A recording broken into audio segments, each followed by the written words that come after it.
السلام عليكم، وحشاني يا جماعة.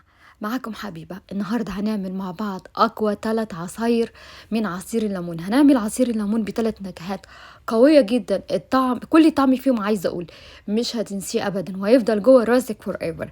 تقدري تعملي العصاير الحلوة دي في رمضان، في الصيف، لأي ضيف يجيلك، للولاد. هيهدي الأعصاب جدا وكمان مغذي وهيديكي طاقة هايلة هايلة هايلة. تعالوا شوفوا عصير الليمون قد ايه حلو، كمان القوام بتاعه حلو قوي، وعامل طبقة فوم هايلة من فوق مع الحاجات اللي ضفناها.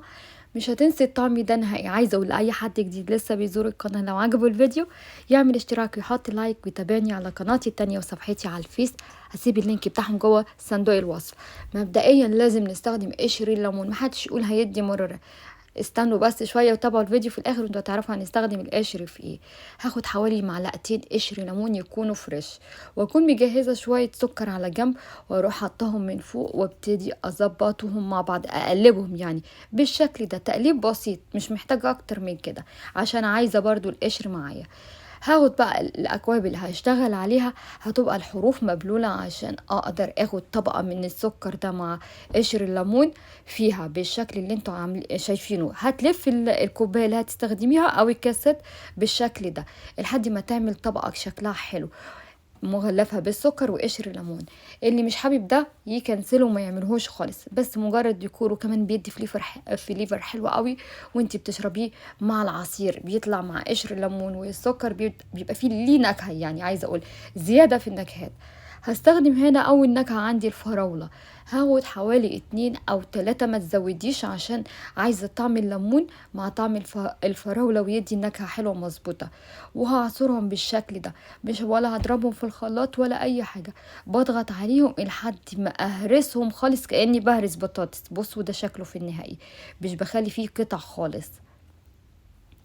التاني بقى هستخدم عمك توت او توت او اي توت او اي حاجة بتحبيها، بيدي كده طعم شوية صور من التوت.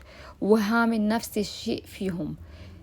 بصوا بيبقى الشكل ده في النهاية، هيديني لون بيربل في النهاية حلو قوي قوي. التاني بقى الفراولة هيديني اللون البينك، اللي هي درجات العالية قوي في المشروبات بتاعت يعني اشهر الكافيهات العالمية اللي ممكن تجيبي منها مشروب كويس تشربيه كده وانت راضية عنه. بكده اكون خلصت اللي هو النكهة التانية. اركنها على جنب لحد ما اشتغل على الحاجات التانية اللي هي الخطوات اللي هنشتغل عليها.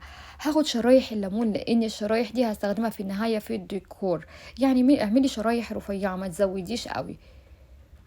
عندي عمك نعناع او النعناع، او تقدري تستخدمي اللي هو، خلينا في النعناع عشان الناس اللي بيبقى دايما متواجد عندها النعناع. هاخد ورقتين او اللي هي عودين بيبقوا من فوق كده، اللي هي الورق اللي بيبقى من فوق، واضغط عليه ضغط بسيطة بحيث ان هو اهريه شوية، او ممكن تقصيه تقطعيه. هنا هاخد 3 أكواب من المية المتلجة مع قطع تلج جامدة قوي، وهاخد ليمونتين مقشرة القشر بتاعهم خالص، وهنزل عليهم بالسكر. السكر اختياري، حطي اللي يناسبك وشوفي انتي بتحبي قد ايه.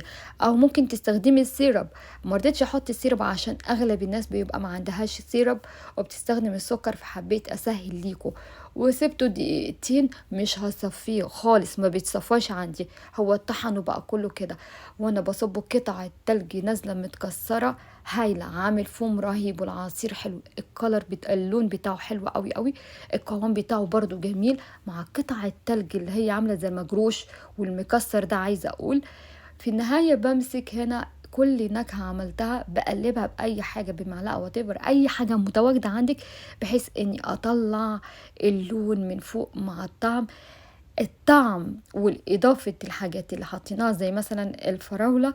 ما باجي أقلبها الفراولة بتطلع من فوق مع تحت، بتدي لون بينك مع لون عصير الليمون. نفس الشيء في التوت، عمل اللون اللي هو البنفسج. هبتدي احط شرايح الليمون من فوق واظبط الدنيا، يعني هعمل شويه ديكور حلوه كده بس لزوم التصوير. ممكن تحطي طبق فروت على جنب وانت بتقدمي العصير. انجوي يا جماعة. عايزة اقول ما تنسوش تعملوا لايك لو عجبكم الفيديو، ولو اول مرة بتزوروا القناة اعملوا اشتراك، وتابعوني على قناتي التانية وصفحتي على الفيس. بتبسط قوي قوي لما بتعملوا الوصفات بتاعتي وتبعتوني منها صورة، ببقى مبسوطة، وكمان بفرج عليها ولادي وبيبقوا هما كمان مبسوطين.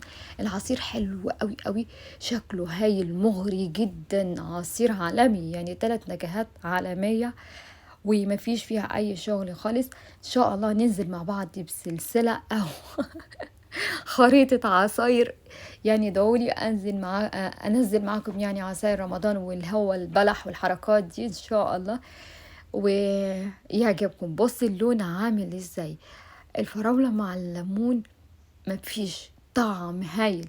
يعني انا دقت ال3، عملت تيست معاكم لل3 مع ان ال3 مش بتوعي، بس كل ما اعمل تيست على واحد اطمع فيه، اقول يعني خليني اخد الفليفر ده.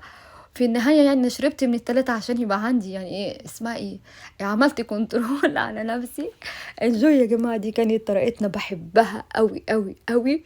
عايزة اقول ان ولادي كانوا ورا الكاميرا مستنيين اخلص العصير عشان كل واحد ياخد واحد ويجري مني، ولفت وفر عملت كمان يعني تاني، انا جددت تاني بعد ده، عملت دور كمان عشان الطعم عجبهم وقالوا لي عايزين مور يعني ادينا تاني. فدي كانت طريقتنا حلوة، اتمنى اكون ضيفة خفيفة عليكم، وانت عارفيني دايما بحب اهزر معاكم في الفيديو. انجوي يا جماعة.